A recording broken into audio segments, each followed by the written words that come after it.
Hi friends, Assalamu alaikum. Welcome back to Farhani's kitchen. எல்லாரும் நல்ல மாதிரி இருப்பீங்கன்னு நினைக்கிறேன். வாங்க நாங்கள் இன்றைக்கும் Farhani's kitchenல டிஃபரண்டான ஓட்ஸ் ரொட்டி ஒன்று செய்கிற எப்படின்றதை பார்ப்போம். வீடியோவை ஸ்கிப் பண்ணாமல் கடைசி மட்டும் பாருங்கள். அப்போ உங்களுக்கு மிஸ் ஆகின இன்க்ரீடியன்ஸ் இருந்தால் உடனுக்குடனே பார்த்துக்கொள்கிறதுக்கு எளிமாகும். நீங்களும் இன்னும் எங்கள் சேனலுக்கு சப்ஸ்கிரைப் பண்ணாதவங்களாக இருந்தால் எங்களோட Farhani's கிச்சன் யூடியூப் சேனலுக்கு சப்ஸ்கிரைப் பண்ணிக்கொண்டு வாங்க இதுக்கு என்னென்ன இன்க்ரீடியன்ஸ் தேவை, இது எப்படி செய்கிறேன்ட்டு வீடியோக்குள்ளே போய்ட்டு பார்ப்பேன். நான் இன்றைக்கி இந்த ஓட்ஸ் ரொட்டியை செஞ்சு கொள்கிறதுக்கு ஓட்ஸ் எடுத்துக்கிறேன், ருலான் எடுத்துக்கிறேன், மஞ்சத்தூள், மிளகுத்தூள், கொட்டுக்கொலை, கறிக்கொச்சிக்காய், முட்டை, உப்பு, தக்காளி, ஆட்டை மாவு, வெங்காயக்கீரை, கேரட், வெங்காயம் இவ்வளவு தான் நான் எடுத்துக்கிறேன். வாங்க நாங்கள் இந்த ஓட்ஸ் ரொட்டியை எப்படி செஞ்சு கொள்கிறேன்றதை பார்ப்போம். ஃபஸ்ட்டுக்கு நான் பிளெண்டர் கப் ஒன்று எடுத்து அதில் ஒரு கப் ஓட்ஸை போட்டு பிளெண்ட் பண்ணி தூள் பண்ணி எடுத்துக்கொள்ள போகிறேன்.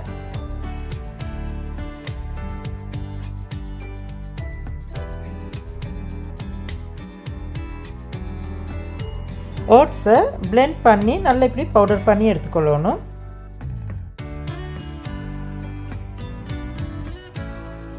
ஓட்ஸை பிளெண்ட் பண்ணிவிட்டு இப்படி வேதூர் போல் ஒன்று எடுத்து அதில் பவுடர் பண்ணிக்கொண்டு இங்கேருந்து ஓட்ஸை போட்டுக்கொள்கிறேன்.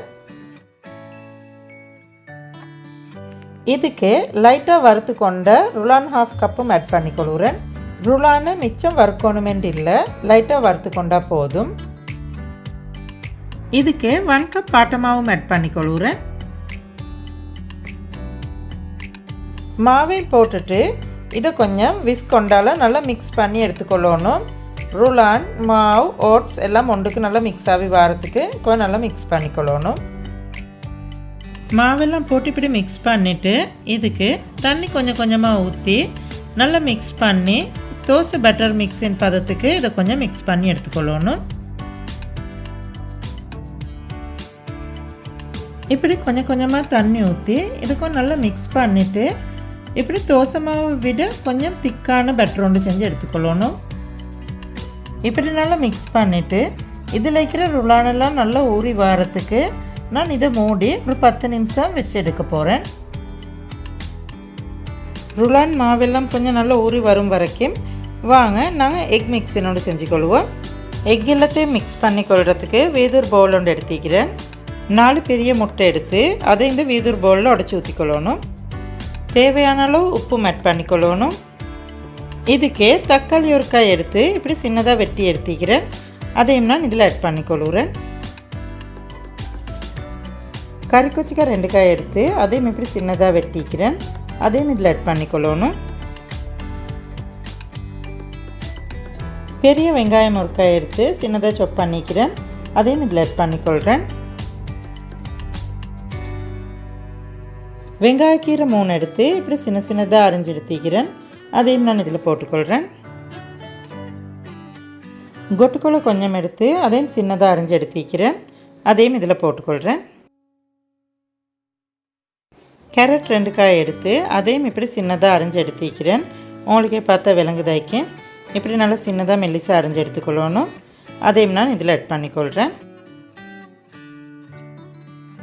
கேரட்டையும் போட்டுட்டு விஸ்க் கொண்டால இது கொஞ்சம் நல்லா மிக்ஸ் பண்ணி எடுத்துக்கொள்ளணும்.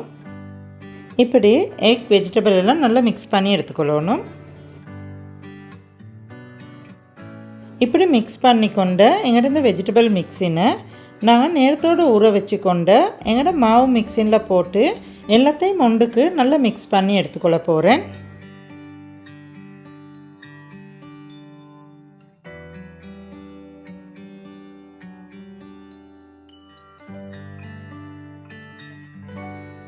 வெஜிடபிள் மிக்ஸினையும் மாவு மிக்ஸினையும் ஒன்றுக்கு போட்டு இப்படி எல்லாம் நல்லா ஒன்றுக்கு மிக்ஸ் ஆகி வாரத்துக்கு நல்லா மிக்ஸ் பண்ணி எடுத்துக்கொள்ளணும்.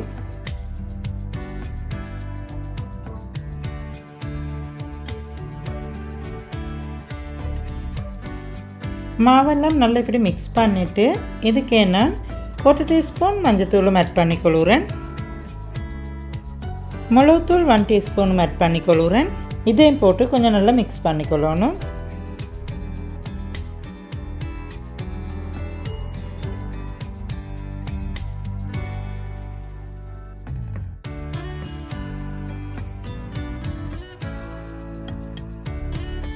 ஓட்ஸ் ரொட்டியோட பேட்டரை நல்லா இப்படி மிக்ஸ் பண்ணி எடுத்துக்கிறேன். வாங்க இப்போ நாங்கள் இதை எப்படி செஞ்சு கொள்கிறேன்றதை பார்ப்போம்.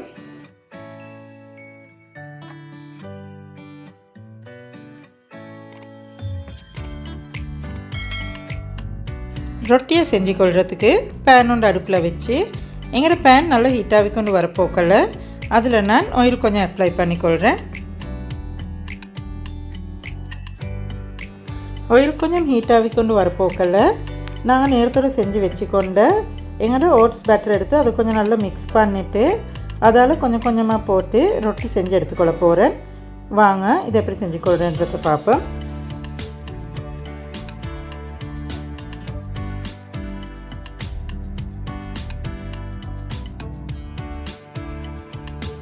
ரொட்டி ஷேப்புக்கு இப்படி ஓட்ஸ் பேட்டரை போட்டுட்டு அடுப்பு ஸ்லோ ஃப்ளேமில் வச்சு நான் இதை கொஞ்சம் மூடி ஒரு 2 நிமிஷம் ரொட்டியை செஞ்சு எடுத்துக்கொள்ள போகிறேன்.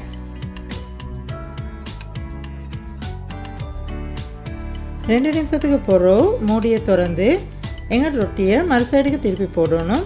இப்படி மறு சைடுக்கு திருப்பி போட்டுட்டு இந்த சைடும் கொஞ்சம் ரொட்டி வெந்து வாரத்துக்கு நாங்கள் மூடியால் மூடி இன்னொரு 2 நிமிஷம் எங்கள் ரொட்டியை சுட்டு எடுத்துக்கொள்ளணும். நீங்களும் இப்படி ஓட்ஸ் ரொட்டி செஞ்சு ட்ரை பண்ணி பாருங்கள். இது நல்லா டேஸ்ட்டாக இருக்கும். நீங்களும் செஞ்சு ட்ரை பண்ணி பார்த்துட்டு உங்களோட கமெண்ட்ஸ் எங்களுக்கு சொல்லுங்கள். நான் இந்த ரொட்டியை செஞ்சு கொள்கிறதுக்கு ஆட்டை மாவு தான் போட்டிக்கிறேன்.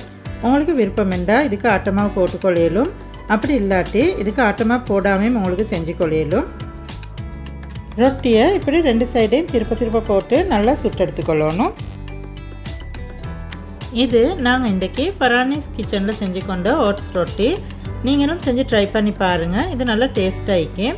நீங்களும் செஞ்சு ட்ரை பண்ணி பார்த்துட்டு உங்களோட கமெண்ட்ஸ் எங்களுக்கு சொல்லுங்கள். இதே மாதிரி எங்களோட மற்ற எல்லா ஓட்ஸ் மிக்ஸினையும் போட்டு நாங்கள் ரொட்டி செஞ்சு எடுத்துக்கொள்ளணும். இதுக்கு நான் போட்ட மரக்கறி மட்டும் இல்லை, உங்களுக்கு விருப்பமான எந்த மரக்கறியும் போட்டு இதை செஞ்சு எடுத்துக்கொள்ள. மேலும் இது ஹெல்த்தியான ரொட்டி மட்டும் இல்லை, இப்படி நாங்கள் ரொட்டி செய்கிறதுல மரக்கறி தின்னாதவங்களுக்கும் மரக்கறி நல்லா திண்டுபடும். உங்களுக்கும் எங்களோட இந்த ஓட்ஸ் ரொட்டி பிடிச்சிருந்துச்சுண்டா எங்களோட ஃபரானிஸ் கிச்சன் யூடியூப் சேனலுக்கு லைக் பண்ணுங்கள். அதோட உங்களுக்கு தெரிஞ்சவங்களுக்கும் ஷேர் பண்ணுங்கள். அப்போ இந்த வீடியோ மற்றவங்களுக்கும் யூஸ்ஃபுல்லாக இருக்கும். இதை மாதிரி இன்னும் புதிய ரெசிபி தெரிஞ்சுக்கொள்கிறதுக்கு எங்களோட ஃபரானிஸ் கிச்சன் யூடியூப் சேனலுக்கு சப்ஸ்கிரைப் பண்ணுங்கள். அதோட சைடில் வர பெல் பட்டனையும் கிளிக் பண்ணுங்கள். அப்போ நாங்கள் போடுற அடுத்தடுத்த புதிய ரெசிபி உடனுக்குடனே உங்களுக்கு தெரிஞ்சுக்கொள்கிறதுக்கு எளிமாகும்.